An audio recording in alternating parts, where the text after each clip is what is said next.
Welcome to Sales Talk for CEOs. I'm glad you're here.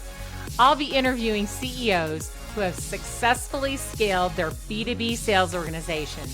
In each episode, I'll start by uncovering the sales background of each CEO, dig into the strategies they use to build their sales organization, and wrap it up with what the future holds. We'll cover the good, the bad, and the ugly of scaling a sales organization. I'm your host, Alice Heiman. Welcome to the show today.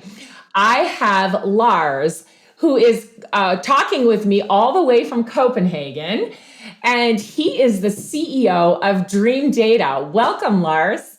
Hey, Alice. Thanks for having me on the show and really great to be joining you all the way from Copenhagen. Yeah. So it's about 6 o'clock at night there, right? You said, or? Yeah, it's 6 o'clock at night there. Yeah. So it's 9:45 a.m. my time.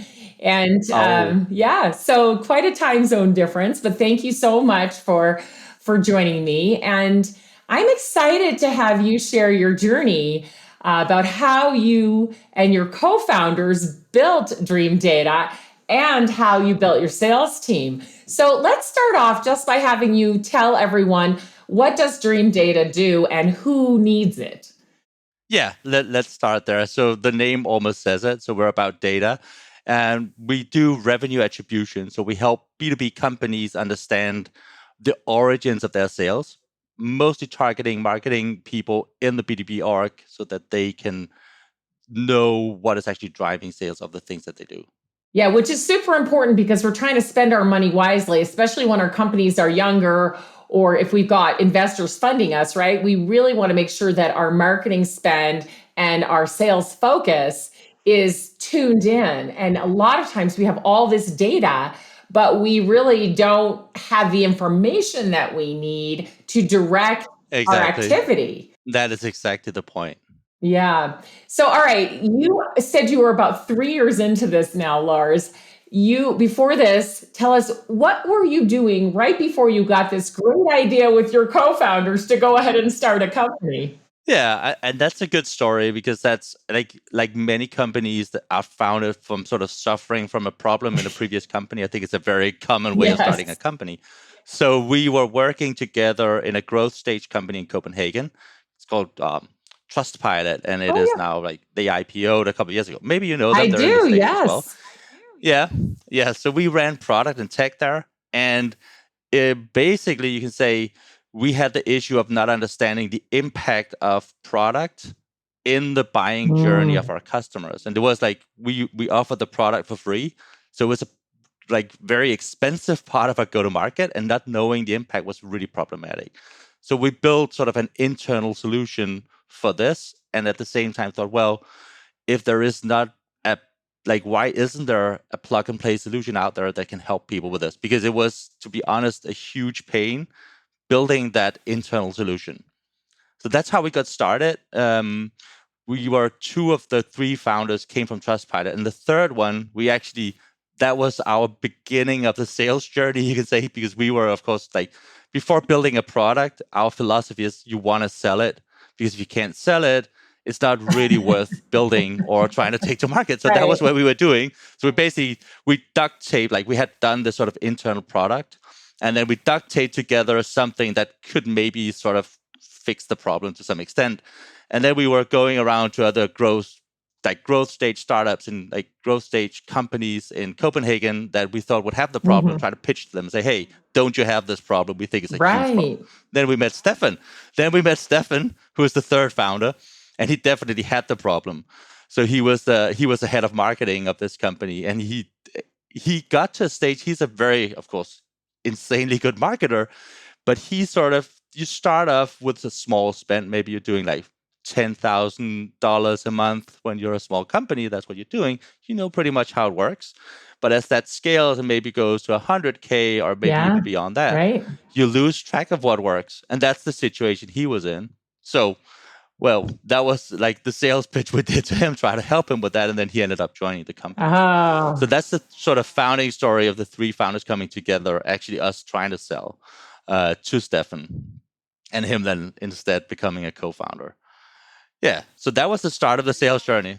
The three of you, and you're like, okay, so we have this great idea. We know that people need it because we actually went out and asked them about it, and they told us that they did Yeah. indeed.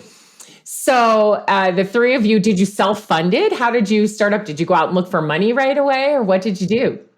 So we went for money quite early, but not until we knew that we had what I would call sort of problem market fit. So we knew that, like going, for instance, to Stefan, that was an example, right? Yeah. Figuring out that he would actually pay for this product. We did that to a number of companies, pitching, selling, learning that there was a market for it. Once we knew that, then we had to move sort of beyond the duct tape solution. So we raised a bit of money and hired a small engineering team, built a bit more of product. And then in that period, which was the first, say, 12 months of the company being more than just the three founders, that was what I would say we did founder-led sales. So that was me and Stefan primarily going out, pitching to companies, trying to sell the product, and succeeding. Not like you know, it's small. So you do one sale, you celebrate, right? You close a 30K deal, and you go like, "Wow, that's the most amazing thing that I've ever done." Right. So it's exciting. It's super exciting. So that was like the first year I would say was founder-led sales. So did you and Stefan and the other founder have any experience in selling before you started this company and went out to sell? No, I mean that's unfair because Stefan has done sales before, so he has done sales, but in different settings. So I think none of us had done what I would describe as like fairly complex B2B software sales. We'd never done that. Wow. So how did you figure it out? Like, what did you do? Like, how did you approach it? I think so. Selling as a founder is you have an unfair advantage, right? Because you have a lot of passion for the product and you have a very deep understanding of the problem. So I think founder-led sales, and Stefan also had sort of the added cheating factor of being a very well-known marketer in Copenhagen. So he had a good network and people trusted him. If he said this product actually solved that problem, they Right. trusted him. So there is sort of an unfair factor there when you're doing founder-led sales. And that was then sort of when we went from, okay, now we have closed a little more than $100,000 revenue. Then you go like, okay, now there is enough that we think there's more than just, say, problem fit. There's also inkling of what you say, like product market fit. There's somebody who wants to buy the product and maybe you can try for a bit more scale. Then we went for a sales team, right? Then we raised more money again, hired the first salespeople. And that was sort of transitioning from founder-led to professional sales. That's been what we've been doing for the last 18 months. And that's been a super exciting journey. That's a big transition. And you're right, an exciting one. And it's always interesting to me when founders make that transition. I often hear them saying things like, oh my gosh, I outsell these salespeople every month. Why can't they sell as well as I can? And it's exactly what you mentioned earlier. You have a huge advantage when you are doing founder-led selling. I call it the entrepreneurial enthusiasm sale, right? Because you are the founder, you are the entrepreneur. You can convince people to do things. And of course, it's easy for you to get an appointment because you're a founder, right? And then when you transition to professional sales people coming in to do the sales, they have to build their reputation in the market. They have to build a pipeline of people that they're going to, speak to, companies that they're going to approach. There's a lot of work to do to get set up to do sales at scale. So tell us about how you made that transition from founder-led sales to a professional sales team, and what were some of the things that worked and what were some of the things that didn't work? There was a lot of learnings along the way and things that didn't work. So I think we're a B2B SaaS company. And so we sell a B2B SaaS solution. We sell into other B2B SaaS companies, sort of mid-market SMB type of deal. Mm-hmm. Our ticket size would be like in the 20 to 40K. So it's sort of it's a decent ticket size. If you have an AE closing 1 or 2 deals a month, for our stage, it's good. So just to put some context around it. So that's sort of the type of sale we do. The sales cycle would be approximately from sort of, we are very inbound led in our motion. So from that inbound, say demo request to actually closing the deal, typical sales cycle is like 60 days. Okay. So that's just to give some perspective.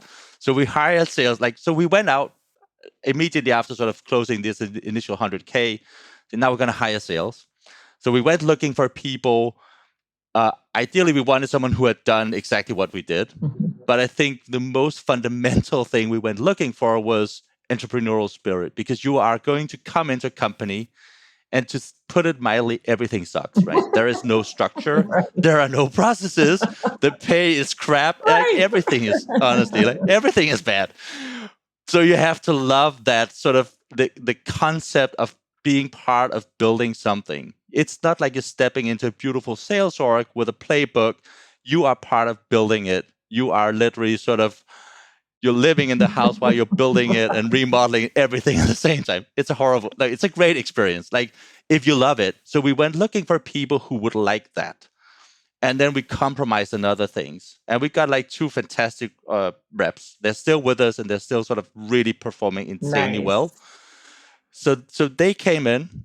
So Laura, who's one of them, she came from Gartner, where she'd done sort of like heavy enterprise sales. That's her experience. So she was doing heavy enterprise sales from a very big brand, right? You call from Gartner and say, hey, let me tell you something about your category.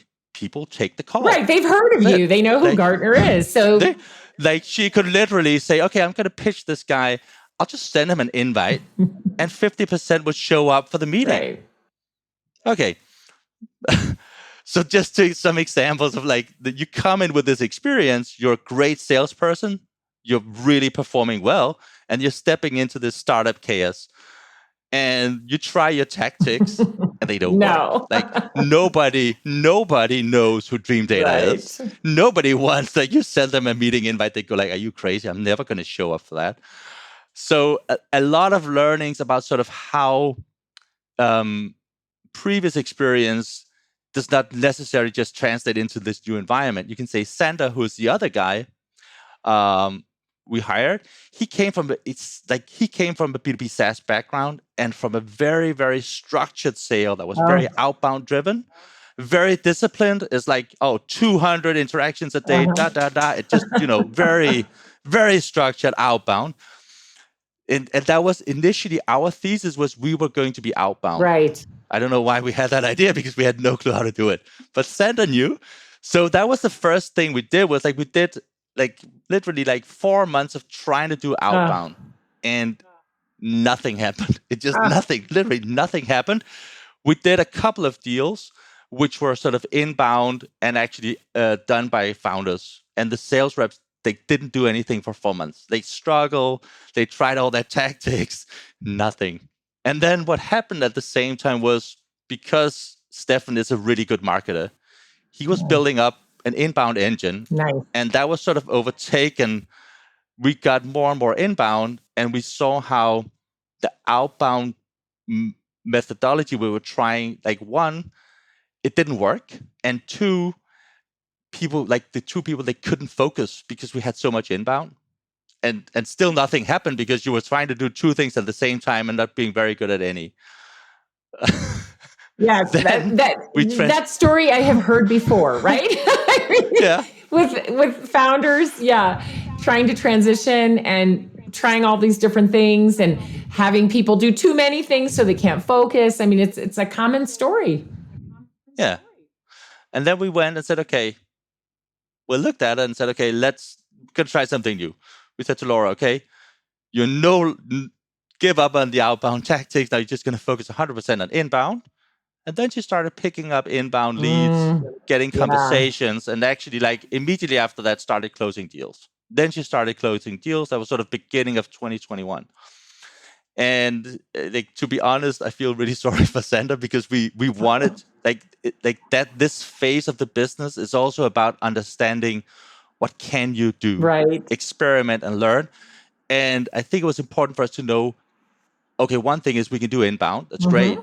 It's a fantastic way of selling and we love it. But what about if we need to do something faster than what we can build up on inbound? If we actually have to do outbound, can we make it work? So we told Sanders, sorry.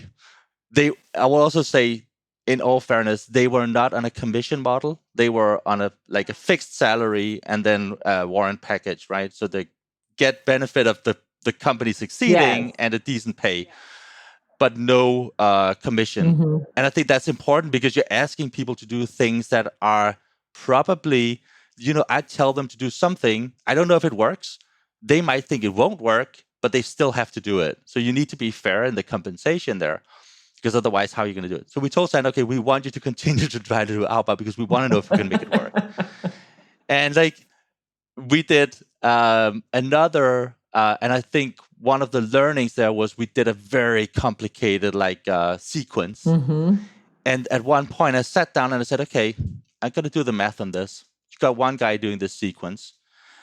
I can't remember the exact numbers, but it was like we would get an answer on whether we could make this work in 6 months. That was not okay. But that would have been a very solid answer. And I said, okay, that doesn't work. We need an answer in a month. Right.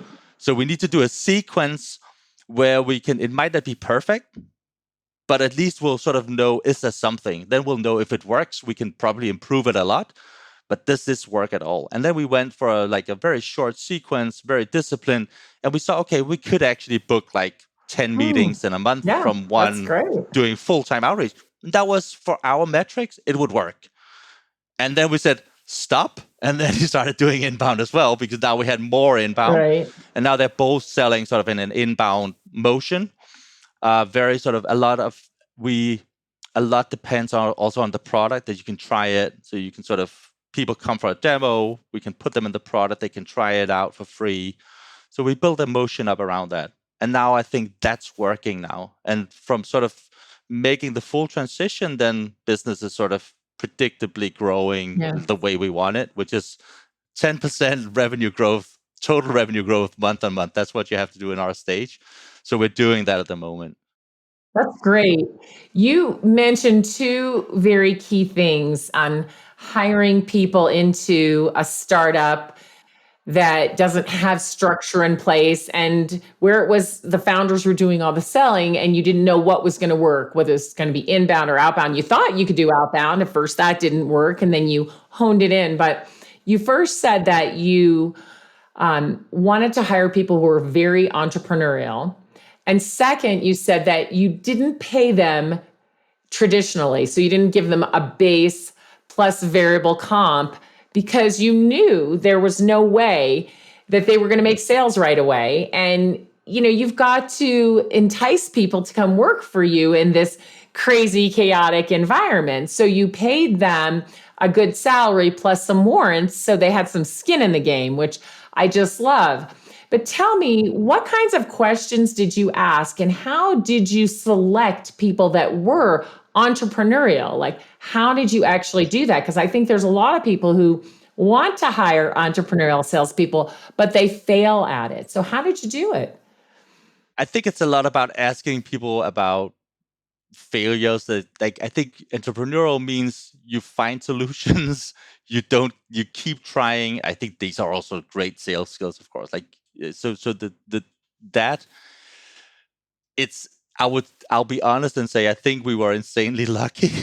We hired some great people, but it is that those first sales hires in a startup, they are sort of unicorn hires, and they're super hard to do. And I think the main thing is we got it right. We were also patient. So I think you need some patience, but there are also things to look out for. If the person desires but you need to bring them into the company. If they desire a lot of structure, and they sort of push against the idea that, hey, we actually need to be trying things. You can't expect structure yet. We're going to get structure later. If they push hard against it, so there's certain things to look out for. Where it's this is not going to work. You'll work. You are a great salesperson because we saw you did your quotas really competitive place. So we know you're a great sales guy. It's not a question of whether you're a great salesperson. It's about, are you a fit for this stage? I think we were very lucky. But it's. I think one thing is also, are they actually willing to take that compensation package, which says you are not going to get a commission. You're going to get, if like they both took a significant pay cut from their sort of on-target earning where they came from. Of course, if you add in the warrants and you sort of, we all expect this to go crazy, then they're going to be very rich and it's going to be great, but it's long-term thinking. And that sort of entrepreneurial thinking is also about sort of looking at something that's out there in the distance and going for that. And I think the compensation package, finding someone who wants that, we had interviews. Now I'm thinking back, we had those interviews where people like, yeah, they didn't like that. No. They wanted to come in, give me the sales playbook, ramp me up in 3 months, and then I want to do my, like, I don't know, what's that, like, like competitive salary. I don't know what it's like. It's probably lower in Copenhagen than the States, right? But it's sales salaries are high. Yes. And this idea of taking a significant cut for something that is like a dream, that's I think that's a sign of wanting to do that. Yeah. So they have to believe, right? They have to believe what you believe, and they have to be willing to live in some chaos and take a different comp structure with some future benefit that would be more than if they took a traditional comp structure. And I think, it's important you mentioned, you ask them about failures as much as you ask them about success. And one of the questions I always ask salespeople is, tell me about the biggest deal you ever lost. And I'm looking to see if they can tell me the circumstances around it, and if they blame others or blame the market, or if they take responsibility for the failure of the sale, or, if they can explain why the customer made a different choice. So all of those things tell me something about that person. And the other thing that I like to do with people coming into a situation that is less structured is ask them, well, how would you spend your first 90 days? I tell them, we don't have a structured onboarding program. So you tell me what you would need to be successful in your first 90 days. And I have them outline that. And if they can tell me that they know how to ramp themselves up, then I know that they can be successful without a lot of structure. So I think those are important things to look for. And then again, the way you decided to pay them was rather smart. And I think the failure a lot of times with salespeople, because startups and even more mature companies tend to run through salespeople very quickly because they hire someone who maybe was successful at a previous company, but that success may not directly transfer, and they pay them 50% base and 50% commission, and it takes a long time to ramp them up. So the salespeople don't make as much money as they were used to making at their previous job, and then they go elsewhere, right? And you can't really blame them. Then they leave, right? You can't blame them, and they leave for a good reason. And then you're like, as a founder, you are in the middle of an experiment of like, how am I actually going to take this product to market? What's my go-to-market? And you don't want them to leave. Right. So you need patience on both sides. You do. Even if they're failing. And I will say one thing is that you meet then on that journey, I talk to a lot of sales leaders, and they'll go like, oh, but they haven't closed any revenue. Right. You should fire them. And I was like, no. Well, it's not fair. I mean, I didn't give them the tool. Like, they're used to having tools. Right. They are helping me build those tools. So it's unfair. Yeah. So I'd say once we hit something that was repeatable and predictable, they both transitioned to a traditional compensation, and now they're making a lot more money for sure. Right. But they are in a much more traditional compensation structure. And because now we had sort of what you could say the structure of a sales playbook, maybe it wasn't like a beautiful one we could present to someone. Then once we had done, I think we'd done just a couple of months of predictable, like, this works. Then we went out and hired a sales director to come in and sort of somebody who actually, because we had, honestly, I can't coach a sales rep. I don't know what to say, except I can sort of coach on enthusiasm and product and like whatever I know. But that's it. But what about the actual sales call, the negotiations? Like, what about like, okay, we did like MedPick qualification, but it's something I read in a book. I've never done it. I read it in a book, right? So we brought in someone, Martin, who's actually done it before, because now there was structure. And now he's looking at the structure, improving it, building the sales playbook. And now we started hiring people. We can hire more junior people, like awesome people, but they're onboarding into something that works. Right. There's a product that works.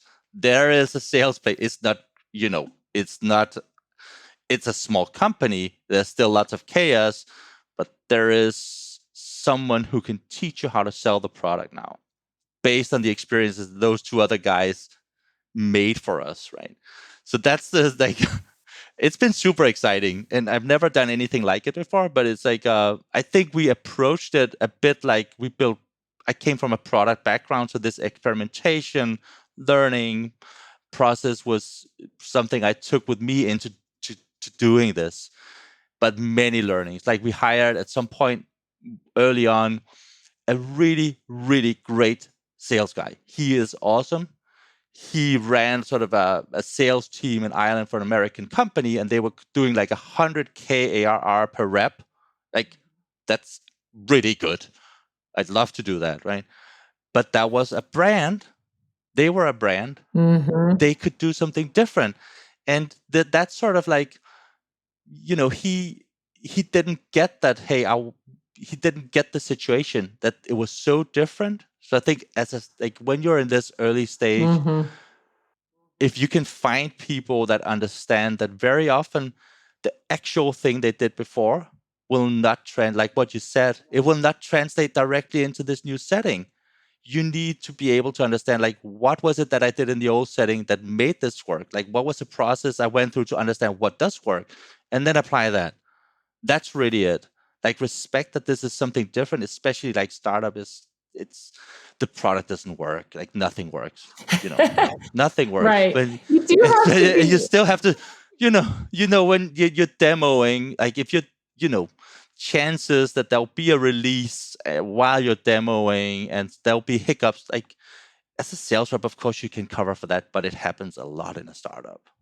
Oh, yeah. Yeah, you do have to be flexible, and you have to understand and be able to cover it with your clients and say, yes, we are a startup and this is how it works, and we're still upgrading, and explain to them that, the basic product works, but there are some features and functions that are going to have glitches in them. I mean, it's just part of being a startup, and companies understand that. But when they want what you have, they're willing to work through that with you many times. So I want to kind of go down a path with you. You've built this sales organization in a very short period of time, 18 months. You did it in a really excellent way, in my opinion, even though, of course, there were some things that didn't work, but you found two people with patience. You had patience, and you worked together to make it successful. And then you brought in a leader. And I think that's a really important thing, because a lot of CEOs and company leaders want to get sales off their plate as quickly as possible, which I understand, because as a CEO, you have many jobs to do at a company. And if you're the only one selling, you're never going to scale, right? Plus, you won't be able to run your company efficiently. So it's necessary to bring people in, but many people want to give away the job of leading sales too quickly, and they don't really know what that job is or how it's going to work. And I applaud you for keeping that role of sales leader while these two salespeople were learning, while you were all learning together. And you figured out something that worked. And then you said, okay, now we can bring in a sales leader. That was really very smart of you to do that. And I think a lot of people rush to bring the sales leader in. And then I had talked to one CEO who had gone through 3 sales leaders in 3 years. And because they weren't ready, I said, wow, do you see a pattern here? Because she wanted to tell me, these sales leaders didn't know what they were doing. Like, she had lost a belief that there could be sales leaders out there in the world that could do the job. And I said, I think the problem is you. I think that you don't have a setup for success for a sales leader here. And so it's going to be hard for anybody to succeed, no matter how good they are. So I think that was really awesome that you waited until you had that set up pretty good and then brought somebody in who knew how to coach salespeople and hire a team and bring them on once you had a repeatable process. But my question for you is this.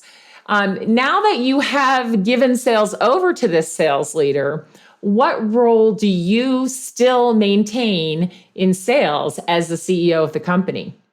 For sure, I'm still formally the person heading sales. So I have a sales director, so I spend a lot of time with Martin, right? He is the person of my direct reports that I work the most with. And I think what you say about giving up sales too early, I think I was a person who was scared of sales. But if you want to do a startup, you have to embrace it because you're not a startup with a then you're just a startup with a product and no money, and that doesn't exist for very long. So you need to love sales.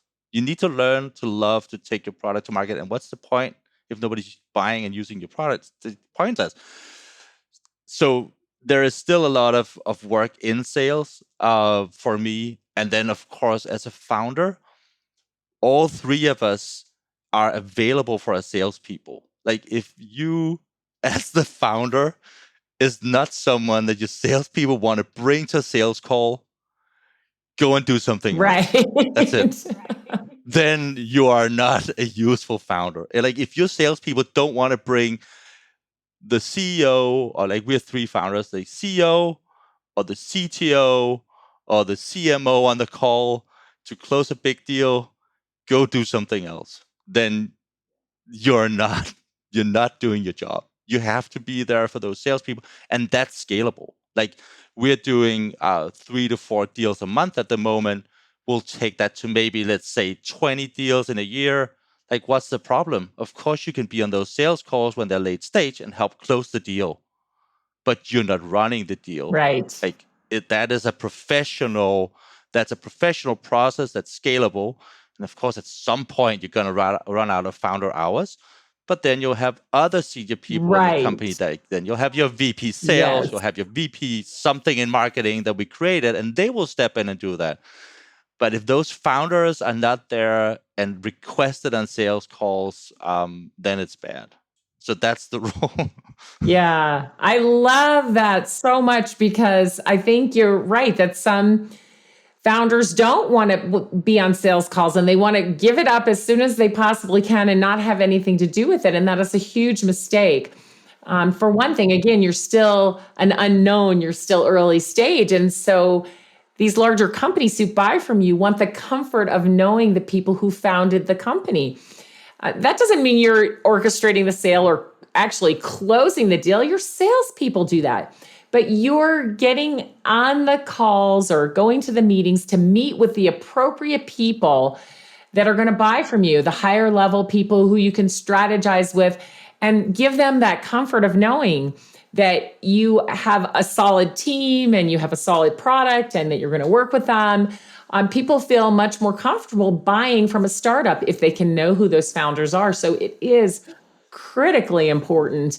And then You're an asset.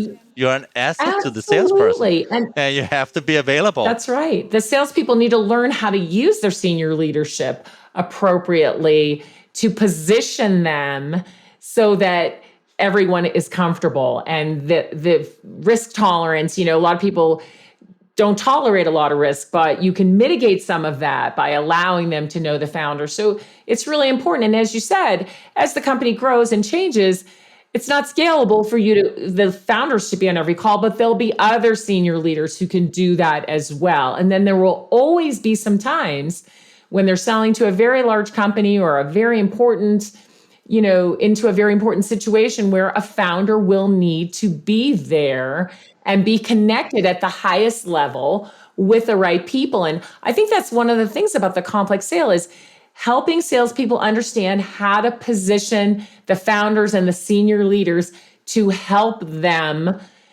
close a deal, not do the work for them, but to help make people feel comfortable. That is something I think I wouldn't say that we have a great recipe, but sort of doing a lot of these situations where you also the salesperson also has to learn, yes, this is the CEO, but it's my sales call.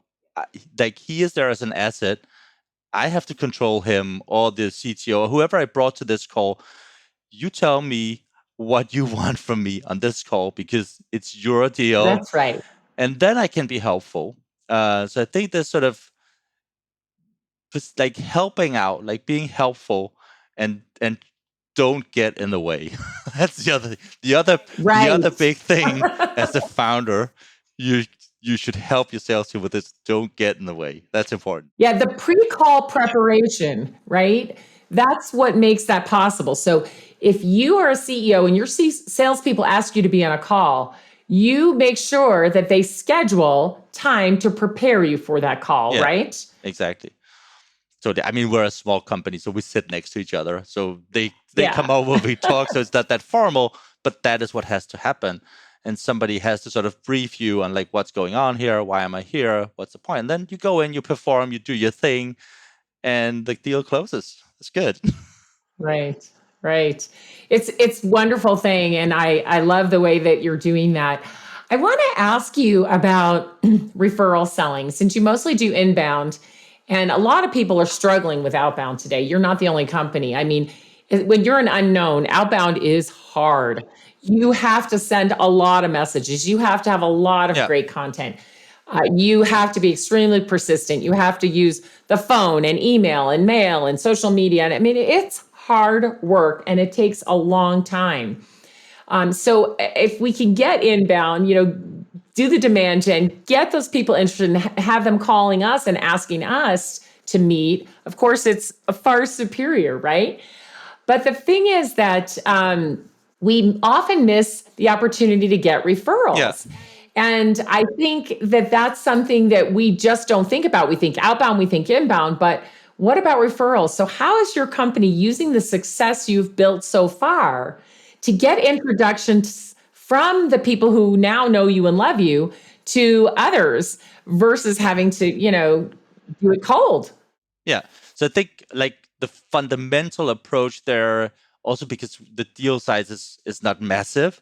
So we do a lot of say what you could call social proof. So we encourage everybody that pays for our product, we do a lot of work to get them to write reviews of the product.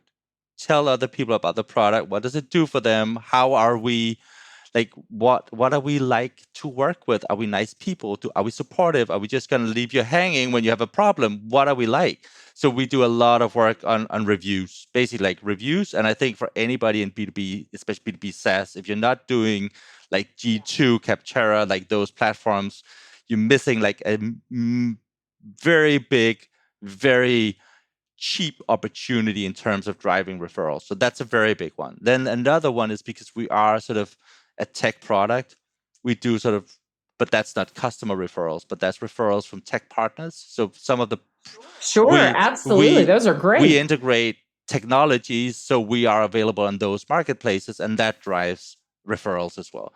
But I would say for me, if I was gonna, this also has to do with our like ideal customer profile and the persona we're selling to. We're selling to SaaS companies. We're selling to go-to-market people. And I can tell Mhm. you that go-to-market people in SaaS companies, they spend a lot of time on LinkedIn. They love being there and they love interacting there. So if you are in that space and you're not very, very active on LinkedIn, then you need to talk to Steph. No, then you need to do it because there is so much opportunity there. And I would say LinkedIn for us, that's our outbound. We connect with people, we don't pitch, but we share and we try to be sort of helpful. And that drives market recognition of our brand, knowledge of who we are, and then eventually inbound. So that's our big, like those are the big drivers of like I would say review platforms, LinkedIn, what you do for social selling, and tech partnerships, and then of course we do paid because there is demand in the market for what we're doing. So there is sort of you have to have a strategy of sort of capture the demand that exists, and that is sort of like you buy precision keywords that are associated with demanding your product, and that drives inbound as well. But we are 95% of our business is inbound, uh, driven from those channels, right? So that's I think that's very But again, when you say inbound, it's a bit like cheating because Laura and Sander, they spend a lot of time on LinkedIn, and that's just our outbound. They are outbounding like that. So they are building the brand. They're building also a personal brand. I would also say if you are a sales professional and you're selling into these like that space, building a personal brand on LinkedIn is one of the most valuable things you can do. I hope Laura, for instance, will never leave us, but she gets so many job offers in this space because she's so visible. But that's the danger that you have. Sort of you're putting your best people, the better they are, the more valuable they are, the more everybody will see that they're out there. And that's the danger. So you can only do it if people actually like working in your company. Otherwise, they'll leave. Right. And you have to keep them liking working for your company and provide the things that make their job interesting for them. So many people talk about pay and lots of other things affiliated with retention of employees, but people want an interesting job and they want to work with fun people and they want to solve challenges, they want to solve hard problems. So we have to think about that. Are we providing that kind of environment for these very smart people? If we are, they'll stay, right? But I love what you said about them building their personal brand on LinkedIn, because as you know, I have quite a brand on LinkedIn and lots of followers. And it's been, extremely important to building my presence and my practice, right? And people find me this way. And a lot of people are still not sure about LinkedIn. I think it's crazy because that's exactly how you can drive that inbound. And so I'm glad that your team is doing that. What else I love about LinkedIn is I can see who knows who.